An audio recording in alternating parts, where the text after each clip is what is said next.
everyone, and welcome to today's episode of the vlog. So in the last episode we were removing the dashboard in our Ibiza. In today's episode we're going to get the dashboard back in, all connected up and working. So let's get on with it. Okay, so by way of reminder, we had to remove the steering wheel and all the indicator stalks, etc., just to get the dashboard off, because the dashboard had an enclosed unit instead of a lift up like normally ones do.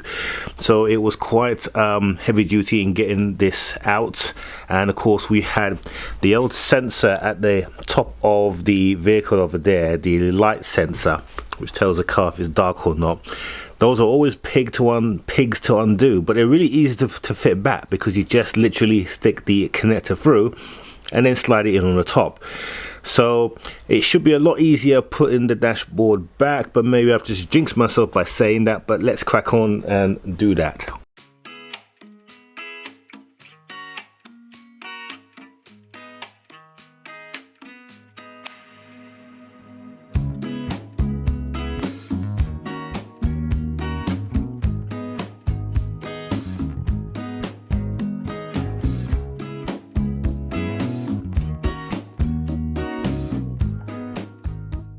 Okay, a result.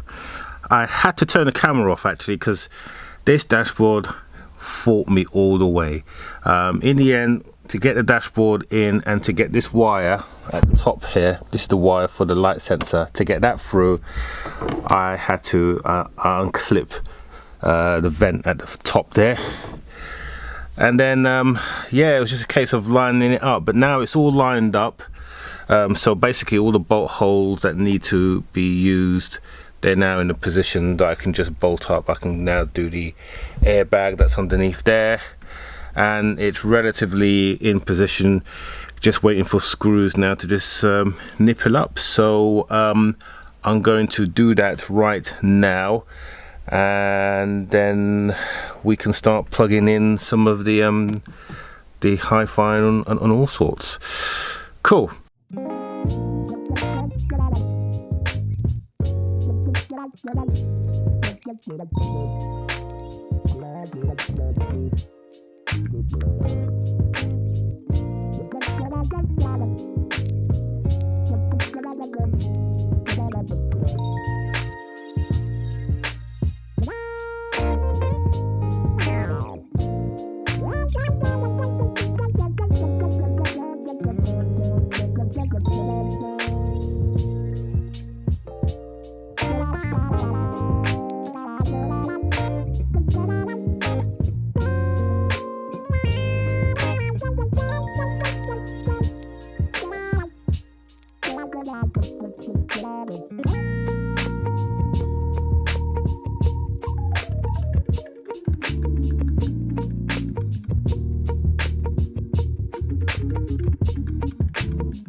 Okay, so radio in and AC system all in and wired up. I'm not going to put the carrying on yet, because I need to test to make sure everything works first before we connect everything up. But that's all sorted. We've left the glove box off as well. because I want to make some final adjustments, and there's some bolts in there that need to be put in place. So with the glove box off, it makes it a lot easier. Plus I've just connected up the airbag as well, so in case there's an issue and I have to take the dashboard off again, it makes sense just to leave that off. So now we're going to concentrate on the steering wheel cluster controls, so the stalks, and we're going to put the airbag back in, as well as the instrument panel.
Okay, so we now have the steering wheel in place. That's all connected up. We've got the new airbag in. Both airbags are now connected up. So we're now going to do a test. We're going to plug the battery in, and if all goes well, no airbags will deploy. If it doesn't, then this cockpit is going to be a bit messier than it is now. Okay, big moment. Let's remove this battery safety cap, and now we connect the battery up. All right. No airbags have gone off so far, so that's a good sign. And in the car, we can see that the dashboard has lit up, which is fantastic. So let me get the keys now, and then we can test the radio. Okay, let's stick the key in ignition. We have our AC system that's working. So let's see if our radio is working. Yep, radio's working fine. No problem there. And AC.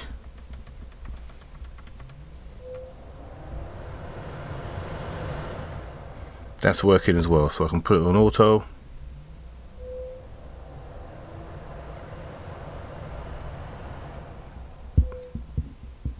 Brilliant, that's perfect. So we can continue with the reinstallation. I can now put this console back in and then reconnect all up as well. But I'm going to disconnect the battery just as a safety precaution, because there's still connectors here that are loose, and I want to make sure that we don't cause any shorts, etc. But so far everything is working back as it should do, and that's always good news.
Okay, so with the car now all nice and complete and put back together, or almost, we're going to see if we can clear some codes. So we should be able to clear everything with the exception of the seat belts, which we still need to do. So on the dashboard now, as you can see, we have got our car sitting on the key. So let's give it a start and let's see what code, what lights we have left. So let's do that.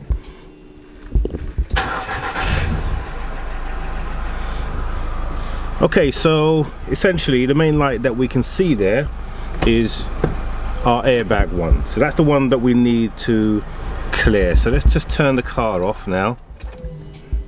We've got no other lights other than our airbag. So let's go to our screen, and as you can see, I have brought the errors up that we already had. So we're going to go through these now and clear them one by one. Okay, so the first one that we're going to take a look at is our engine status. That one should simply just be, we should just be able to clear that, because that's registering the crash. Okay, so let's clear that code.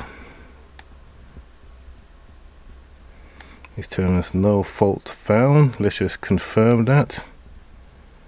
Yep, so that one has been done. Okay, so that one's okay. The next one is this one here.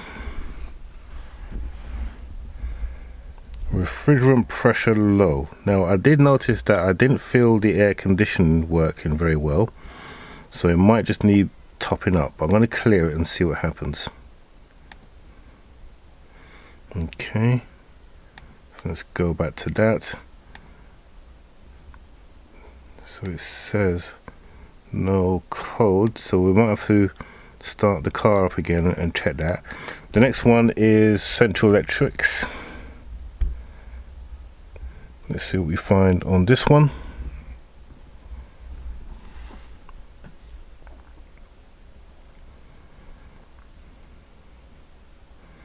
This one takes a little while because there's quite a lot of components in here. So let's see. So basically it's just low voltage, which would happen when the battery runs out. So we're going to clear that. Okay, let's go back, check the codes again, and there's nothing left on that one. So the final one is the airbags. That's the big one. So what we should see here is the driver, it's found 12. So we're seeing igniter for the driver's airbag, igniter for the passenger's airbag, front passenger side airbag igniter, igniter for seatbelt tensioner driver's side, lighter for seatbelt tensioner driver's side. Okay, so we've got quite a few. So let's just clear these down. Let's see what happens. So this is the big one. Let's see what we've got left. Okay, now it said no faults found, but when we do another scan we'll see if that's the case. So this is front passenger side airbag igniter. Ah, yeah, I know what that is. That's because we got no seat. There's no driver's, there's no passenger seat, so that's why that one's come up. Okay, good. So how many is it saying now? It's saying that it's found 6 faults. So igniter for seatbelt tensioner, because we haven't changed that. Igniter for passenger, because we haven't changed that. Redundant signal path for airbag shut off passenger side, that's because that is off. Key switch for deactivation passenger side, that's because we don't have our glove box plugged in. And then this rod unknown error, not sure what that is. But we've cleared down 6 codes, so I'm happy with that. So we'll do this again once we get the driver's airbag, the passenger seat back in and plugged up, and then that should go down to 0. So I'm going to run a scan again just to make sure, and I'll show you this screen back in a second. Okay, and there is our completed scan. So as we can see, we've only got 1 error left, and that is airbags, which is the same error that we saw before, and that's the, let's just check to make sure, and it's the 6 errors that we saw to do with the seatbelt tensioners, and also the fact that we have no seat hair or any glove box.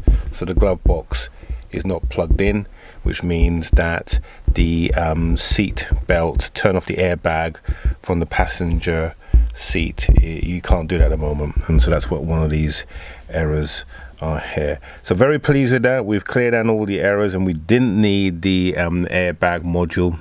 Just as I said in the previous video, VWs, once you clear the fault, it will do a check, and if it can't find it, then it will clear it down. So that's really great.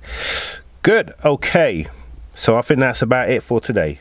So I'm sure you will agree that that dashboard is looking really good now that it's back in place and all connected up and functioning. So this car, we are really coming to the end of this project now. And of course, as we come to the end of this project, our thoughts go to our next vehicle. So what will our next vehicle be? Well, see if you can guess. The only clue I'm going to give you is that it is an Audi. So and that's about it really.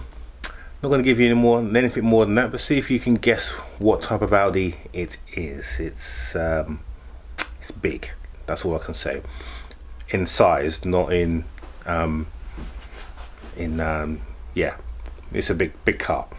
Good. Okay, well, I hope you've enjoyed this episode. We are almost there to the end. There's a few things we need to do. In the next episode, we're going to call it the snagging episode, so we're going to put the seat back in the car.